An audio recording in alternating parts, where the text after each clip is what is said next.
Bismillahirrahmanirrahim. Assalamualaikum warahmatullahi wabarakatuh.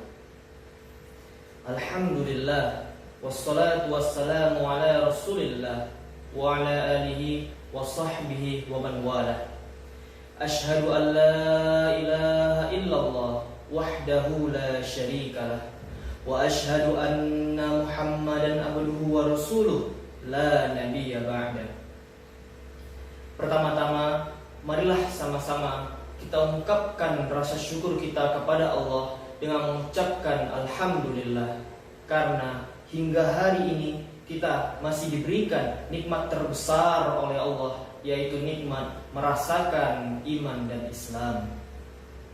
Salawat beserta salam marilah kita mohonkan kepada Allah agar selalu dilimpah curahkan kepada manusia mulia, insan pilihan, idola kita semua, Nabi Muhammad SAW. Semoga dengan lisan kita yang terus basah bersolawat kepada beliau, kita kelak terpilih menjadi umatnya yang mendapatkan syafaat beliau kelak di yaumil akhir.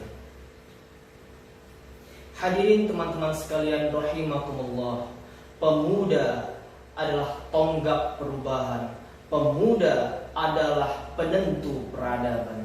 Rasulullah pernah bersabda, sesungguhnya kota Konstantinopel ini akan terbuka. Pemimpin pada saat itu adalah pemimpin terbaik, dan pasukan pada saat itu adalah pasukan terbaik. Benar saja, Muhammad Al-Fatih, pemuda 21 tahun, menguasai 5 bahasa, berhasil menaklukkan Konstantinopel. Beliau, Muhammad Al-Fatih, seorang pemuda yang tumbuh dalam ketakwaan kepada Allah dan meniru Rasulullah sebagai suri tauladannya. Beliau seorang pemuda dengan semangat mudanya, dengan intelektualnya yang tinggi, ditambah ketakwaannya kepada Allah dan akhlaknya yang meniru Rasulullah, mampu mengeluarkan ide yang menembus ketidakmungkinan, mengangkat kapal, menaiki dan menuruni bukit, sehingga mampu menaklukkan ketidakmungkinan juga, yaitu menaklukkan kota Konstantinopel yang dikatakan pemilik benteng terkuat pada saat itu. Hadir rahimakumullah, itulah pemuda yang mengikuti akhlak dari Rasulullah. Lalu bagaimana pemuda milenial pada zaman sekarang ini? Seiring cepatnya globalisasi ditambah minimnya filterisasi membuat muda-mudi kita saat ini semakin tergerus mental, moral dan akhlaknya. Mereka terjerumus dalam perzinahan, terjerumus dalam mabuk-mabukan, mereka tenggelam dalam kemaksiatan. Mereka tak lagi mengenal waktu, mereka bermalas-malasan, tak menentu memainkan handphonenya, seakan tak ada lagi produktivitas pada pemuda pada saat ini. Lalu, mengapa hal tersebut bisa terjadi pada pemuda kita saat ini? Salah satu penyebabnya adalah mereka semakin jauhnya pemuda saat ini dengan agama, dan sangat jauhnya mereka dalam mengenal Rasulullah sebagai role model, sebagai suri tauladan yang baik, yang Allah sendiri yang mengatakan hal tersebut dalam surah Al-Ahzab ayat 21. A'udzu billahi minasy syaithanir rajim. Bismillahirrahmanirrahim. Laqad kana lakum fi Rasulillahi uswatun hasanah liman kana yarjullaha wal yawmal akhir wa dzakarallaha katsira. Sesungguhnya telah ada bagimu pada diri Rasulullah itu suri tauladan yang baik, yaitu bagi orang-orang yang mengharap rahmat Allah dan hari kiamat dan banyak-banyak mengingat Allah. Shadaqallahul azim. Hadirin rahimakumullah, Allah sendiri yang mengatakan bahwa dalam diri Rasulullah itu terdapat uswatun hasanah, yaitu suri tauladan yang baik.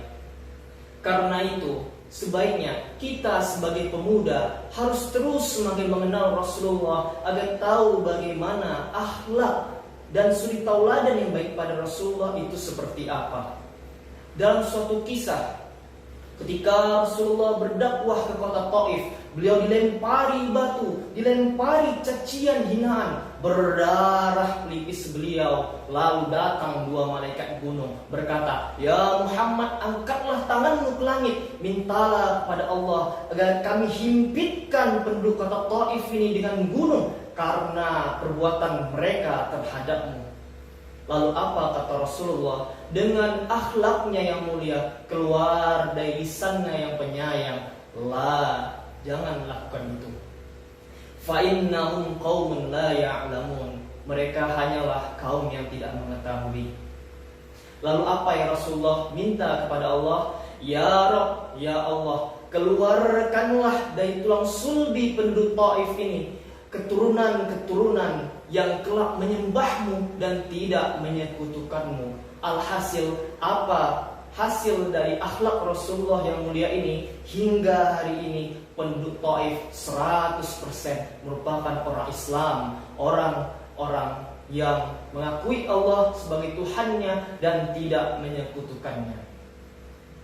Masya Allah, ternyata dengan akhlak mulia Rasulullah berhasil membawa penduduk Taif yang awalnya menjadi kaum yang biadab menjadi kaum yang beradab dengan kemuliaan Islam.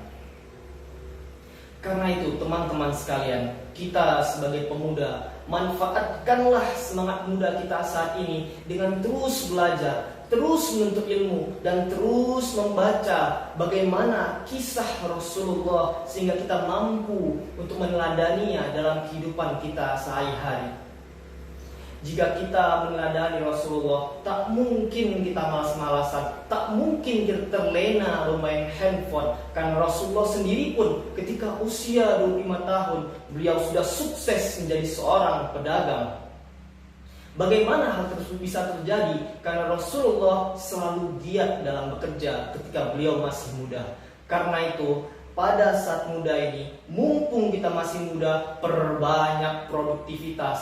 Mari kita banyak-banyak menuntut ilmu, memahami ilmu agama, memahami ilmu-ilmu yang sekiranya sesuai dengan yang kita geluti saat ini, sehingga kita mampu menjadi pemuda yang islami, mampu menjadi pemuda yang rabbani, sehingga mampu membawa peradaban ini menjadi lebih baik lagi. Mungkin hanya itu yang dapat saya sampaikan, maka akan saya akhiri dengan sebuah pantun. Mencaliak hujan sambil malamun, mainge-inge sagalo khilaf. Kepada Allah ambo memohon ampun, kepada hadirin sekalian ambo memohon maaf. Wabillahi taufiq wal hidayah.